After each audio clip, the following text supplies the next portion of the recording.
자, 하나님을 기쁘시게 하는 삶의 시작이 어떤 것일까요? 오늘 이 본문이 우리에게 전체적으로 이야기하는 것은 하나님을 기쁘시게 하는 삶이 어떤 건가, 이것을 우리에게 가르쳐 줍니다. 이런 말이 있습니다. 사람은 누구를 기쁘게 하며 사느냐에 따라서 그 인생의 방향이 달라진다라는 말이 있습니다. 어떤 사람은 자기 자신을 기쁘게 하려고 열심히 애쓰며 살아가는 사람이 있고, 또 어떤 사람은 세상에서 인정받으려고, 세상에 있는 어떤 힘 있는 사람의 주목을 받으려고 세상의 눈을 의식하면서 살아갑니다. 그러나 오늘 본문에서 바울은 우리에게 신앙인인, 주의 재림을 기다리는 종말을 살아가는 성도가 어떻게 살아야 되는가라는 것을 단호하게 이야기하는데, 1절 보면, 1절 우리 같이 한번 읽어보겠습니다. 시작. 그러므로 형제들아, 우리가 끝으로 주 예수 안에서 너희에게 구하고 권면하노니, 너희가 마땅히 어떻게 행하며 하나님을 기쁘시게 할 수 있는지를 우리에게 배웠으니 곧 너희가 행하는 바라 더욱 많이 힘쓰라. 아멘. 더욱 많이 힘쓰라. 하나 더 있네요. 더욱 많이 힘쓰라. 많이 힘쓰라. 예, 아닌데 성경 구절이 뒤에 추가되는 거 아닌가요? 이 구절이 맞지 싶은데. 예, 아무튼 이 구절에서 지금 핵심 문구가 뭐냐면, 바울이 계속해서 가르쳤고 그들이 배웠던 내용 중에 핵심이 뭐냐면, 우리가 마땅히 어떻게 해야 되는가, 하나님을 기쁘시게 하는, 어떻게 하나님을 기쁘시게 할 수 있는가, 이것에 대한 물음입니다. 우리의 삶을 최종적으로 평가하시는 분은 세상이 아니라 살아계신 하나님이십니다. 그렇기 때문에 우리는 믿음의 길을 걸어가면서 진정으로 목표를 삼아야 될 것은 뭐냐면, 우리를 평가하실, 우리의 신앙을 평가하실, 우리의 인생을 평가하실 하나님을 기쁘시게 하는 삶, 이게 우리 인생의 목표가 되어야 합니다. 우리가 이 땅에서 아무리 열심히 살아도 평가 기준에 맞지 않는 삶은 아무리 많이 살아도 그건 의미가 없습니다. 그렇기 때문에 우리는 우리의 삶을 마지막에 평가하실 분이 하나님이라면 그 하나님이 인정하실 삶, 그 하나님이 기뻐하시는 삶, 그 삶을 우리가 목표로 삼고 걸어가야 될 줄로 믿습니다. 그런데 오늘 본문은 주님의 재림을 기다리는 자로서 우리에게 하나님을 기쁘시게 하는 삶이 구체적으로 어떻게 해야 되는가, 그것을 오늘 우리에게 가르쳐주고 있습니다. 하나님을 기쁘시게 하는 삶, 구체적으로 어떤 삶이어야 되는가라는 것을 오늘 본문을 통해서 세 가지만 보면, 첫째는 거룩함을 유지하는 삶을 사는 겁니다.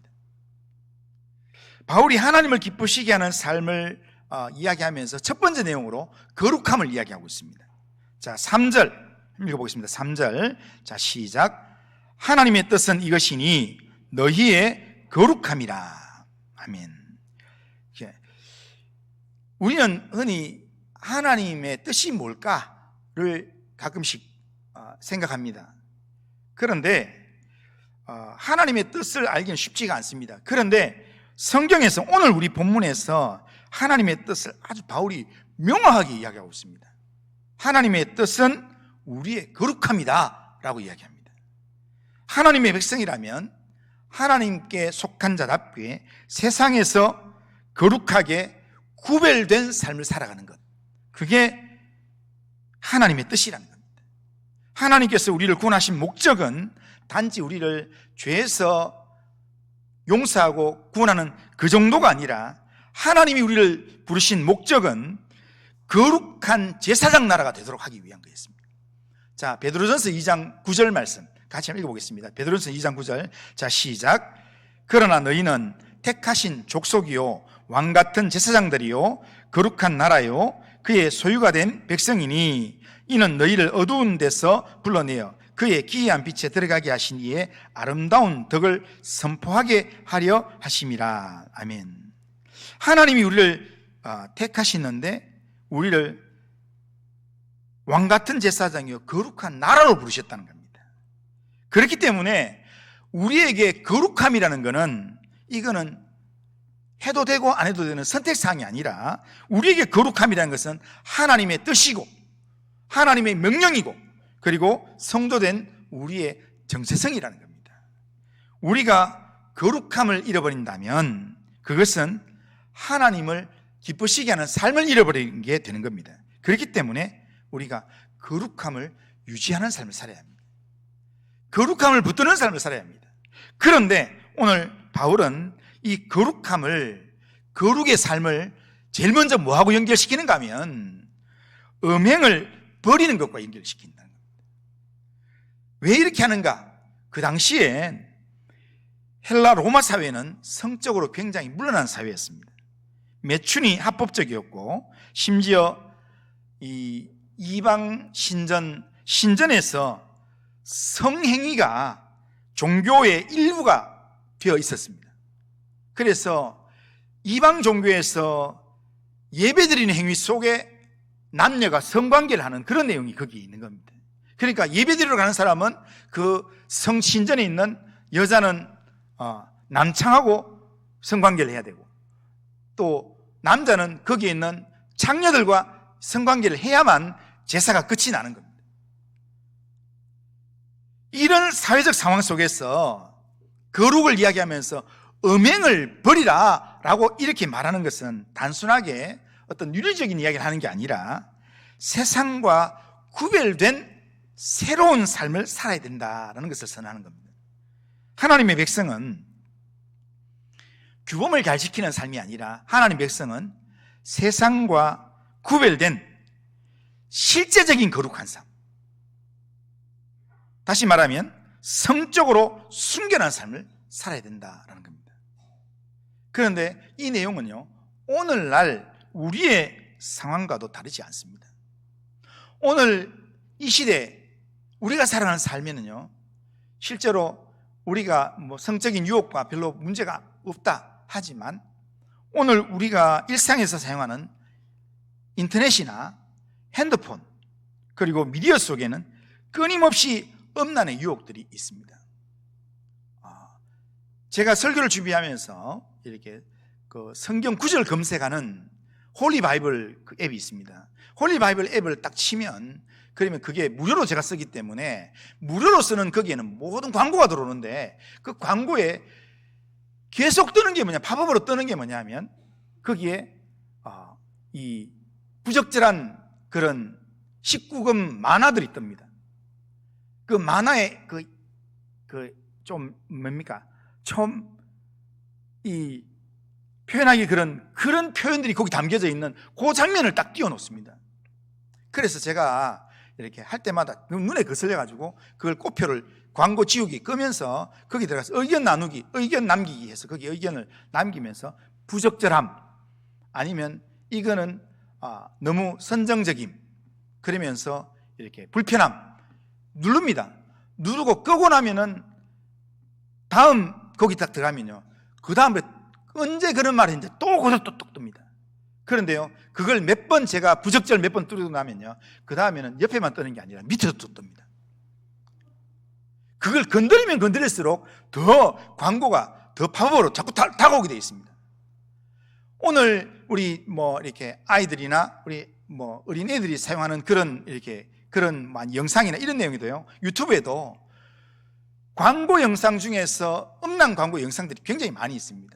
거기에 핸드폰에 다 노출되어 있어요. 그러니까 이런 부적절한 광고들이 우리 가까이에 와 있습니다. 이런 시대를 살아가는 우리에게 바울은 동일하게 우리한테 이야기합니다. 곧 음란을 버려라라고 이야기합니다. 하나님의 뜻은 거룩함이다 라고 말하면서 거룩함이다, 곧 음란을 버려라 라고 이야기합니다. 이렇게 말하는 이유가 뭐냐면 음란을 버려야 우리의 거룩함을 유지할 수 있기 때문입니다. 우리가 아무리 말을 번지르하게 하고 아주 신사적으로 하고 그렇게 한다 할지라도 음란의 유혹을 끊어버리지 못하면 하나님 기뻐하시는 삶을 절대로 살 수가 없습니다. 성도는 음란의 유혹에 타협하지 않고 즉시 그 유혹을 끊어낼 수 있는 그런 삶을 살아야 합니다.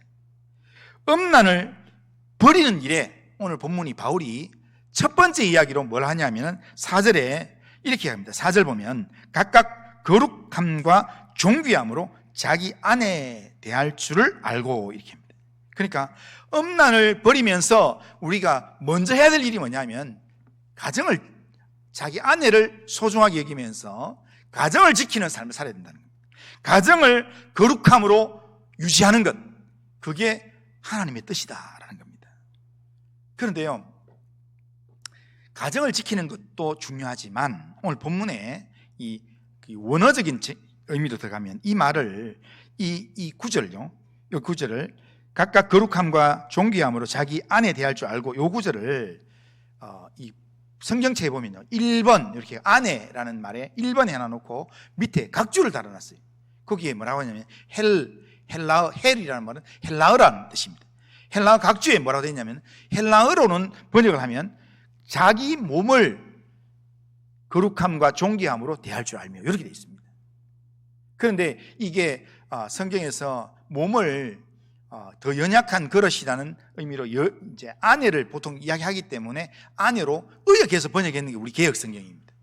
그런데 헬라어 원어로 보면 여기에 몸이라고 되어 있습니다. 그릇, 몸. 그런데 저는 생각에 이 본문을 볼 때 음란을 버리라 할 때 음란을 버리고 각각 거룩함과 존귀함으로 자기 몸을 대할 줄 알고, 이게 좀 더 정확한 우리한테 와닿는 내용인 것 같습니다. 왜냐하면 음란을 버리라는데, 음란을 버리는 일에 있어서 오늘 우리에게 내 몸을 거룩하게 유지하는 것, 그러니까 가정을 거룩하게 하는 것은 다음 일입니다. 그러니까 내가 먼저 이렇게 거룩하게 내 몸을, 내 생각을, 내 마음을, 내 육신을 세상의 욕망을 따라서 세욕을 따라 살아가는 그런 삶이 아니라, 정말 왜 그렇게 살아야 되는가 하면 고린도전서 3장에 보면, 6장에 보면 우리 몸은 하나님의 영이 거하시는 성령의 전인 줄 알지 못하느냐 이야기합니다. 우리 몸이 성령이라면, 성령의 전이라면, 우리 몸이 성전이라면 이 몸을 더럽히는 삶을 살아야 되겠습니까? 그러기에 우리는 먼저는 음란을 버리라 할 때 우리 몸에 우리의 이 삶에 우리를 유혹해 다가오는 그런 이 음란의 유혹들을 끊어낼 수 있는 그런 삶을 살아야 된다는 겁니다. 우리는 우리의 몸을 거룩하고 존귀하게 다룰 줄 알아야 합니다. 세상 사람들은 욕망과 세욕을 따라서 그렇게 살아갑니다.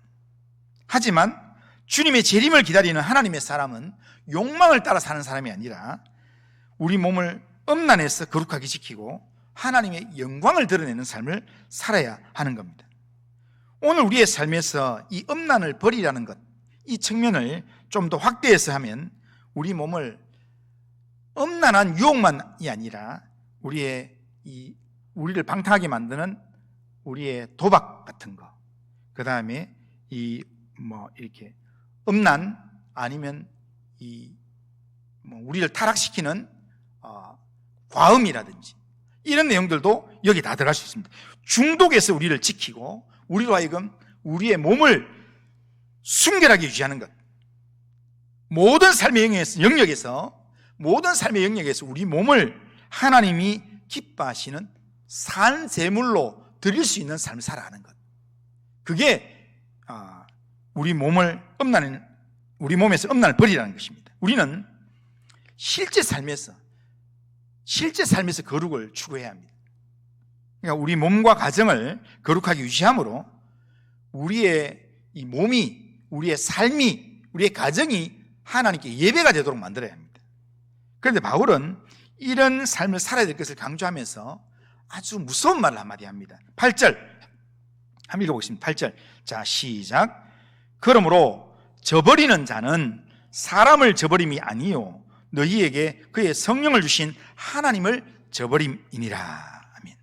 여기에 하나님 우리를 부르신 건 부정하게 하심이 아니고 거룩하게 하십니다 라고 이야기하고, 우리를 거룩하게 하는 이 일을 저버리는 사람은, 거룩함을 포기하는 사람은 이건 사람을 포기하는 게 아니라 뭐 가정을 포기하는 정도가 아니라 이거는 하나님을 저버리는 거다, 이런 말을 합니다. 그러니까 거룩을 가볍게 여기는 것은 단순히 윤리적인 삶을 실패하는 정도가 아니라 그것은 하나님을 무시하는 것. 이걸 다시 이야기합니다. 예수 믿는 사람이 하나님을 저버리는 삶을 산다면, 예수를 믿는다고 하면서도 하나님을 저버리는 그런 이 거룩을 가볍게 여기는 삶을 산다면 그거는 신앙을 포기한 사람입니다. 하나님은 이렇게 살지 않도록 우리에게 성령을 주셨습니다. 그래서 성령이 우리 안에서 거룩한 삶을 살도록, 우리로 하여금 하나님의 사람으로 살도록 우리를 도우시고 우리를 위해서 기도하시는 겁니다. 그러므로 성도의 거룩한 삶은 내 힘으로, 내 능력으로 억지로 되는 게 아니라 성령의 도우심을 의지해서 우리가 지켜내야 될 삶이 바로 거룩의 삶입니다. 오늘 말씀은 우리에게 분명한 도전을 줍니다. 거룩을 우리의 삶의 최우선 가치로 붙들어야 된다는 겁니다. 이 거룩이라는 걸 아주 막연한 추상적인 개념이 아니라, 이 거룩은 실제 내 삶에서 내 눈으로 보는 것, 내 귀로 듣는 것, 내가 누군가 만나는 것, 이 모든 일에서 하나님의 뜻은 나의 거룩함이다, 이것을 우리는 항상 기억해야 합니다. 그래서 우리의 삶 가운데 다가오는 음란과 타협하지 않아야 합니다. 작은 유혹이라도 우리가 타협하지 않아야 합니다. 내 몸을 하나님 기뻐하시는 거룩한 산 제물로 존귀하게 사용할 줄 알아야 합니다. 우리의 건강을 지키는 것도, 또 우리의 가정을 순결하게 보존하는 것도 하나님을 기쁘시게 하는 삶의 내용입니다. 실제적인 삶에서 우리는 거룩을 지키면서 하나님을 기쁘시게 하는 삶을 살아야 합니다.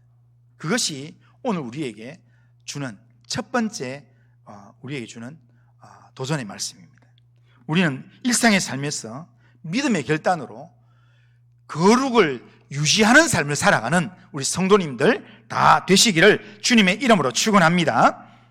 자, 두 번째로 하나님을 기쁘시게 하는 삶은 뭐냐면 형제를 사랑하는데 끝까지 사랑하는 겁니다. 바울은 거룩한 삶을 설명한 후에 곧바로 뭘 이야기하냐면 형제 사랑하기를 계속해라 이야기를 합니다. 이 말은 참된 거룩은 내 몸을 거룩하게 유지하는 것도 중요하지만 내 몸을 거룩하게 유지하고 내 가정을 거룩하게 유지하는 거기서 넘어가서 공동체 안에서 서로 사랑하는 삶을 살아가는 것, 그게 진짜 하나님 기뻐하시는 삶의 내용이라는 겁니다. 9절을 보면 이렇게 합니다. 9절 읽어보겠습니다. 시작. 형제 사랑에 관하여는 너에게 쓸 것이 없으면 너희 자신이 하나님께 가르침을 받아 서로 사랑함이라. 아멘. 데살로니가 교회는 이미 사랑의 실천을 너무 잘하는 교회로 이 마게도냐 지역에 소문난 교회였습니다. 그래서 바울의 칭찬을 받았던 교회입니다. 그런데 바울은 잘 살았던 이 데살로니가 교회를 그냥 이렇게 잘 살았다라는 것을 끝내지 않고 그러면서 10절에 이야기합니다. 10절 다시 한번 읽겠습니다. 10절 읽습니다. 시작. 너희가 온 마게도냐 모든 형제에 대하여 과연 이것을 행하도다. 형제들아 권하노니 더욱 그렇게 행하고. 그러니까 마게도냐 지역 전체에 너희들 형제 사랑에 대해서 잘하고 있는데, 그런데 내가 특별히 부탁한다, 권한다, 더욱 그렇게 해야 된다, 계속 그렇게 해야 된다, 이렇게 합니다. 더욱 그렇게 열심히 사랑할 삶을 살라 이렇게 권면하는 것은, 사랑하는 것, 형제 사랑하는 것은요 이렇게 한도가 없어요. 내가 어제까지 내가 잘해줬잖아, 이걸로는 끝이 아닙니다. 어제까지 잘해주더라도 지금 잘해줘야 합니다. 그러니까 지금까지 열심히 사랑했다 하지만 이제 그만해도 되느냐? 아니요. 내일도 모레도 주님 오시는 날까지 우리는 형제 사랑을 해야 합니다. 그런데 바울은 9절에서 이렇게 합니다. 9절에서 너희 자신이 하나님께 가르침을 받아 서로 사랑하는 것이다, 이렇게 합니다. 그러니까 데살로니가 교회 성도들이 이렇게 형제 사랑의 일들을 참 잘하고 있는 이유가요, 이 사랑을 어디서 받았는가 하면, 이 사랑은 바울한테 배우는 것도 아니고 그냥 인간적으로 원래 사랑해야 된다, 이런 인간적인 어떤 도리나 노력에서 배운 것도 아니고 하나님께로부터 배운 내용이라는 겁니다.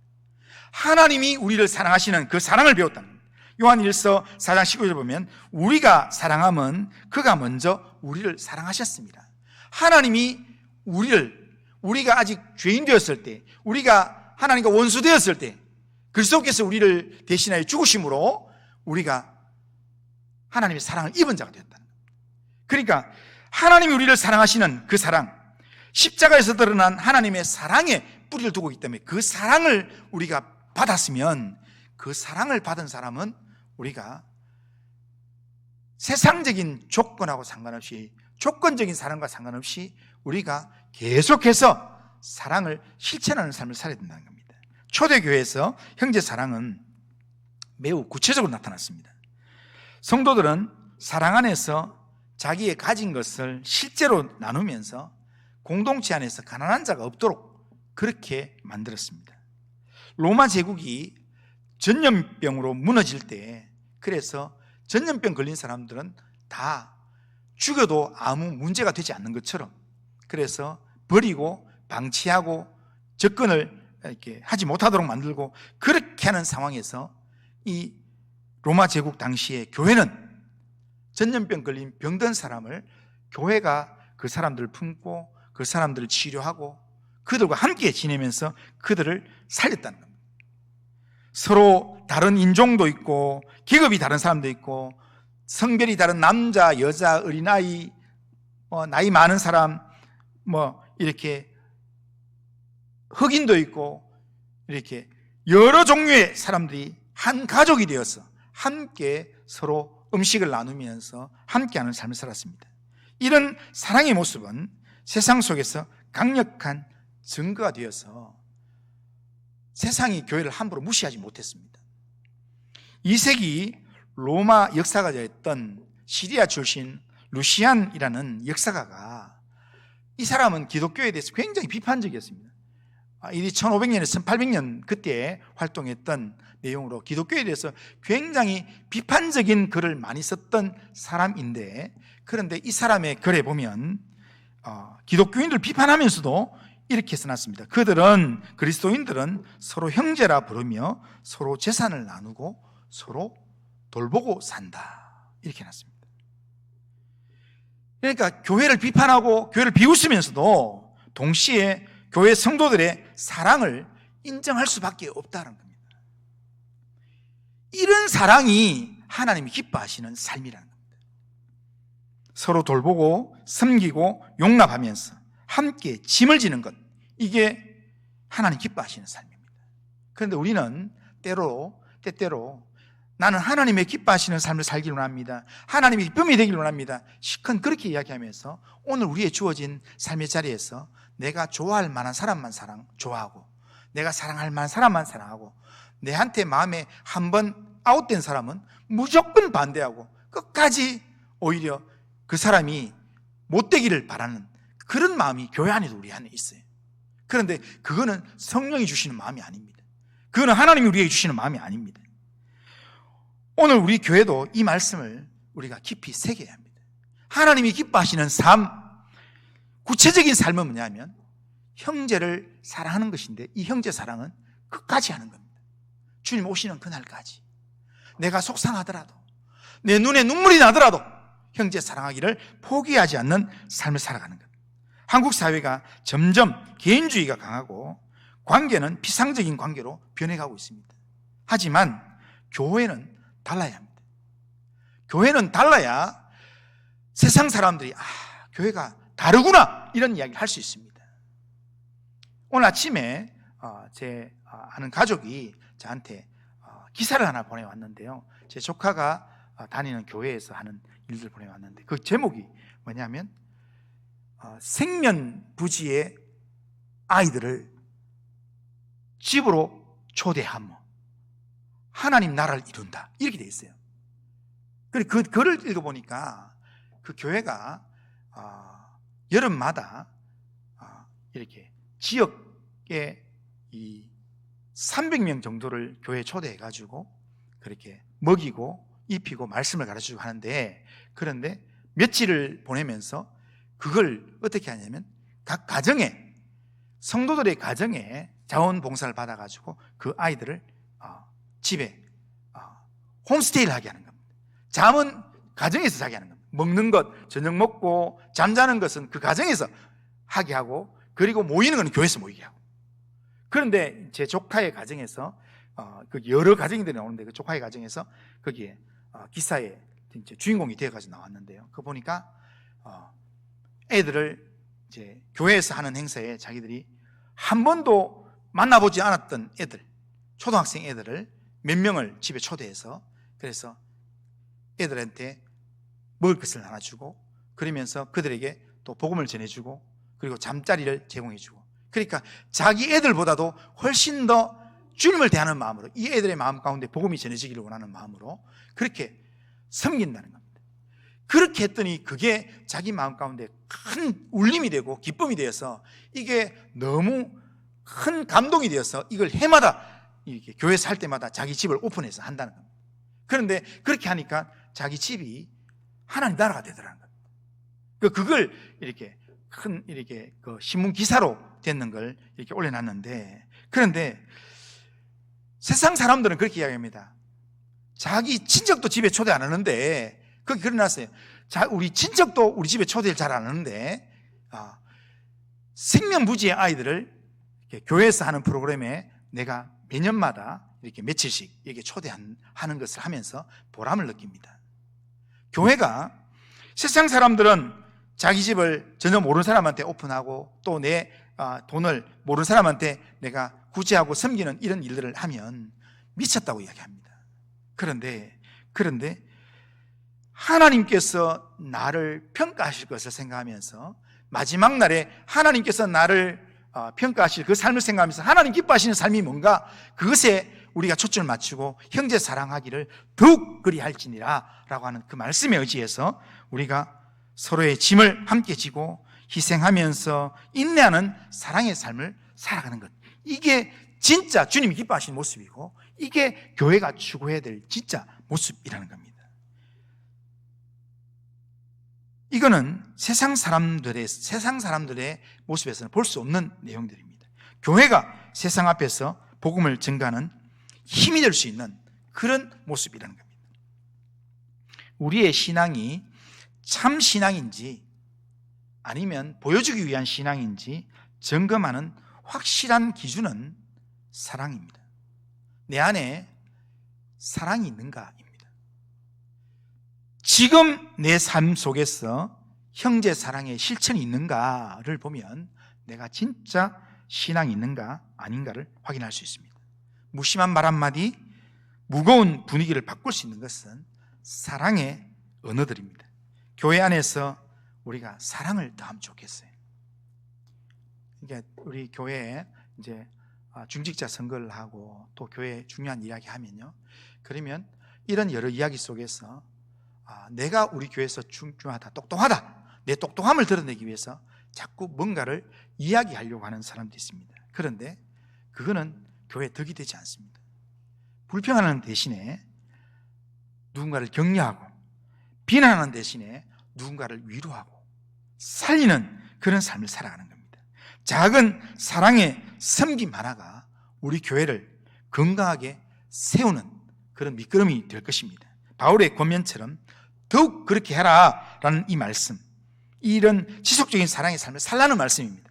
우리가 지속적으로 사랑의 삶을 살 때 세상은 우리를 통해서 하나님을 보게 될 것이고, 하나님은 그 삶을 기쁘게 받으실 줄로 믿습니다. 형제 사랑하기를 더욱 힘쓰는 성도님들 다 되시기를 주님의 이름으로 축원합니다. 마지막으로 하나님을 기쁘시게 하는 삶, 중요한 이야기 하나 더 하면, 조용히 자기 일을 하며 일하기를 힘쓰는 삶을 살아야 된다. 여기에 11절 우리 읽어보겠습니다. 11절. 자, 11절 한번 읽어보겠습니다. 시작. 또 너희에게 명한 것 같이 조용히 자기 일을 하고 너희 손으로 일하기를 힘쓰라. 아멘. 자, 이렇게 말하는 이유가 12절에 나옵니다. 이렇게 말하는 이유가 뭐냐면 12절에 보면, 이는 외인에 대하여 단정히 행하고 또한 아무 궁핍함이 없게 하려 함이라. 근데 여기에 중요한 게 뭐냐면, 외인에 대해서, 외인은 누구냐면 세상 사람들입니다. 예수를 안 믿는 세상 사람들이 보기에 단정하게 행하는 것, 이게 바로 앞에서 11절의 삶이라는 겁니다. 우리는 하나님이 기쁘시게 하는 삶으로 11절의 삶을 잘 살아야 합니다. 그런데 11절의 삶은요, 11절의 삶은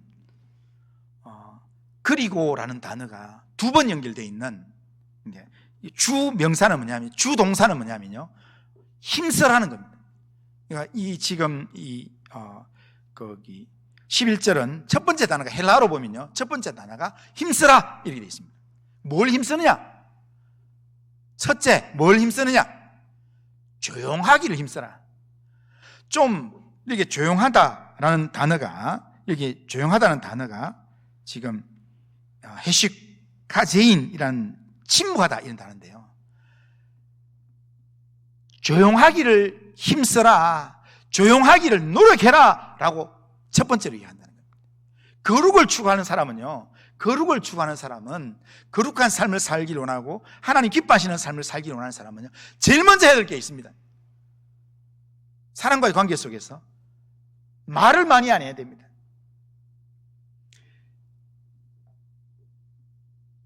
열심히 하고 난 다음에요, 열심히 하고 난 다음에 나중에 뭘로 다 쏟는다면 말로 다 쏟습니다. 그래서 외인에 대해서 단정히 행하기 위해서는, 외인들이, 교회 안 다니는 사람이 예수 믿는 사람 왜 싫어합니까? 말은 잘하더라 이렇게 하는. 그러니까 예수 안 믿는 사람들이 우리를 보고 말은 잘하더라 이런 말을 안 들으려면요, 말을 좀 줄여야 됩니다. 그런데 말을 조금 줄이는 게 아니라 여기 보면 조용히 하기를 힘써라 라고 얘기합니다. 조용하기를 힘써라. 오늘부터요, 하나님 기쁘시게 하는 삶을 살기 위해서 첫째, 거룩함을 유지해라. 두 번째, 형제 사랑하기를 계속해야 된다. 세 번째 하면서 제일 중요한, 뒤에 거는 좀 다 잊어먹어도 괜찮습니다. 세 번째 중에 제일 중요한 게 뭐냐면요, 하나님 기쁘시게 하기 위해서 말 좀 잘 안 해야겠다, 말 덜 해야 되겠다. 예? 그걸 꼭 기억하시길 바랍니다. 예? 세상 사람과 더불어서 불필요한 말을 해가지고 자꾸 다투고 정치 이야기하고 그러면서 또 뭐 네가 잘나니 내가 잘나니 이런 이야기 해봐야 아무 도움이 안 된다는 겁니다. 그러니까 하나님을 기쁘시게 하는 삶은 말로 되는 게 아니라 삶으로 되는 이야기이기 때문에 말은 조용히 해라, 조용히 하기를 힘써라 라고 이야기합니다. 그 다음에 두 번째, 뭘 힘쓰라고 하냐면 자기 일하고 자기 일하기를 힘쓰라는 겁니다. 자기 일하라는 건 뭐냐면, 지금 하나님께서 우리 각자에게 맡기신 책임들이 있습니다. 회사에서 책임이 있고요, 가정에서 우리 책임이 있고, 또한 교회에서 우리의 각자의 일들이 있습니다. 그런데 내게 맡겨진 그 일에 힘쓰라는 겁니다. 말 좀 그만하고 겸손하게 하나님께서 우리에게 맡기신 책임을 다하는 삶을 살아라 라고 이야기합니다. 그리고 또 하나 또 힘써야 될 게 뭐냐면요, 너희 손으로 일하기를 힘쓰라는 겁니다. 수고하기를 힘쓰라는 겁니다. 예수 믿는 사람이 하나님 기쁘시게 하는 사람은 뭐냐면요, 쉬는 걸 좋아하면 안 됩니다. 노는 걸 좋아하면 안 됩니다. 그리고 앉아있는 걸 좋아하면 안 됩니다. 잠자는 걸 좋아하면 안 됩니다. 어떤 분이 그렇게 얘기합니다. 잠자는 것, 죽으면 평생 할 거, 그거 미리 땡겨가 뭐 하려고, 그렇게 땡겨 하려고 이렇게 얘기하는 분이 있어요. 맞습니다. 어차피 우리가 죽으면 영원한 잠을 잘 수 있습니다. 영원한 쉼을 누릴 수 있습니다. 그렇기 때문에 어차피 할 것, 어쩔 수 없는 잠을 자야 되고 어쩔 수 없이 우리가 이렇게 쉬어야 될 시간을 쉬지만, 가능하면 하나님 기쁘시게 하는 삶을 살려고 하면 우리가 부지런히 수고하는 삶을 삽니다. 내가 좀 더 수고하지, 내가 좀 더 움직이지, 내가 조금 이거 하지, 이런 마음으로 너희 손으로 일하기를 힘써라. 이게 그리스도인이다. 그렇게 살아가는 그리스도인. 자, 한번 보세요. 세상에서 살면서요, 말 별로 안 하고요, 조용히 자기 맡은 책임 잘하고, 그리고요 남들보다 수고하면서요, 남들보다 좀 일찍 나오고 남들보다 늦게 가면서 늘 앉아있기보다는 부지런하게 움직이면서 막 상도 닦고 숟가락 닦고 이렇게 하고, 그렇게 하고 살아가는 사람 중에 싫어하는 사람 아무도 없어요. 세상 사람들 다 좋아해요.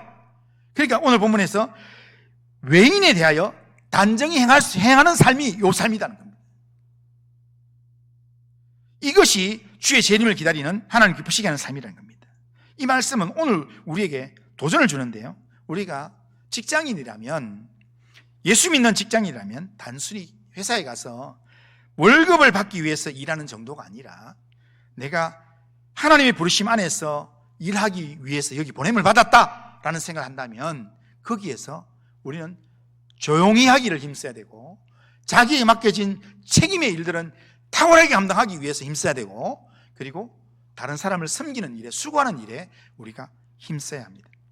그리고 가정에서 부모로, 자녀로, 배우자로 맡겨진 역할을 충실히 감당하는 것도 우리가 하나님 기뻐하시는 삶의 모습입니다.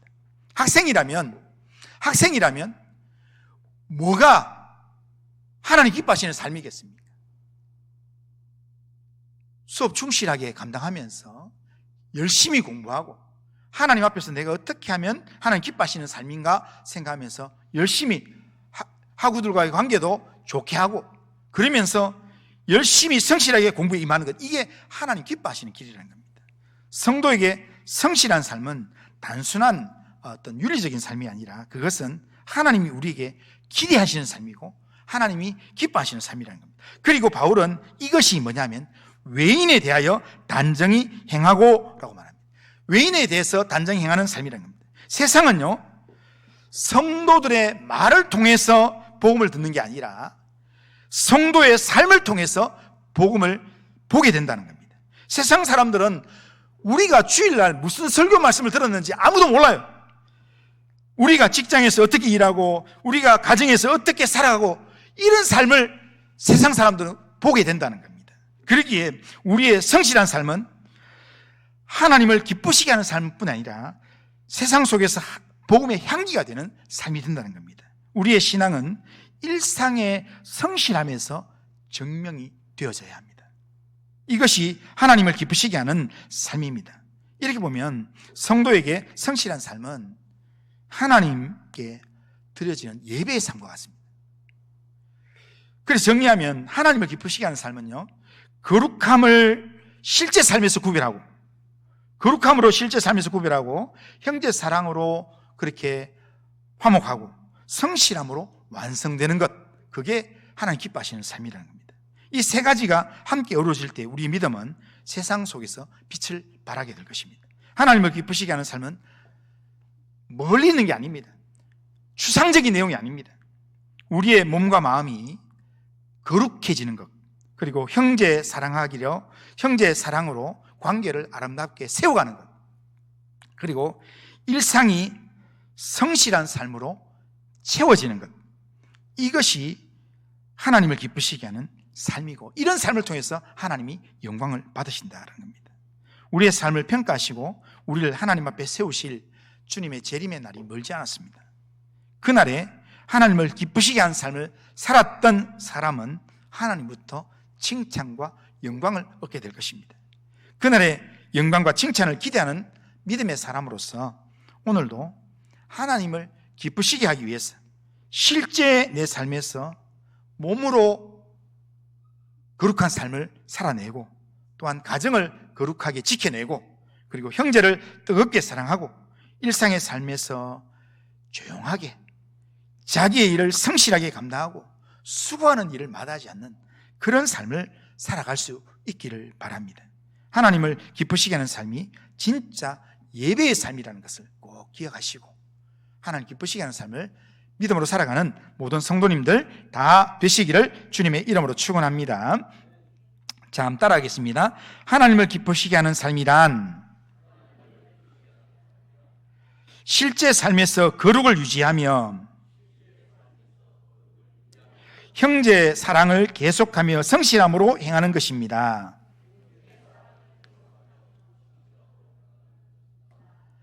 실제 삶에서 거룩을 유지하고 형제 사랑하고 성실함으로 그렇게 잘 살아서 정말 삶이 예배가 되어서 하나님의 기쁨이 되는, 정말 하나님께 기쁨이 되는, 하나님 기쁘시게 하는 그런 삶을 살아가는 모든 성도님들 다 되시기를 주님의 이름으로 축원합니다.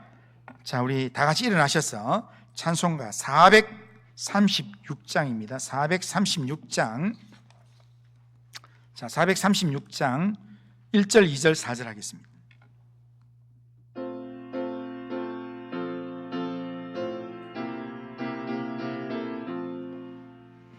나 이제 주님의 새 생명 얻은 몸, 옛것은 지나고 새 사람이로다.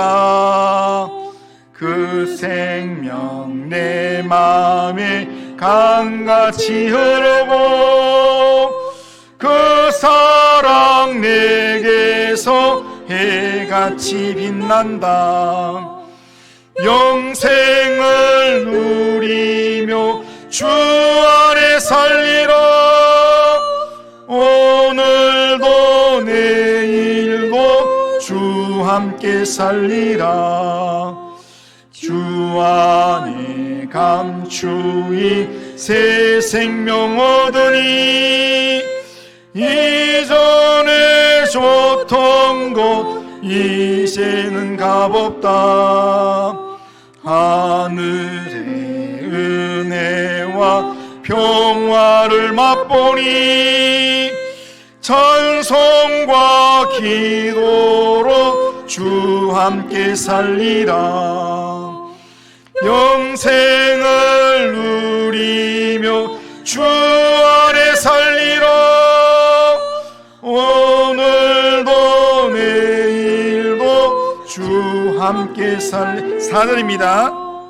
주 따라가는 길 험하고 멀어도 찬송을 부르며 뒤따라가리라. 나 주를 모시고 영원히 살리라.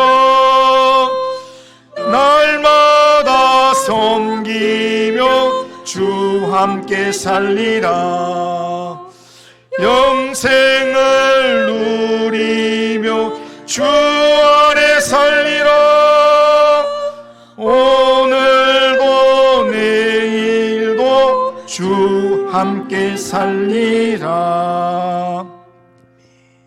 자, 우리 결심은 한번 읽어보겠습니다. 같이 읽습니다. 자, 시작.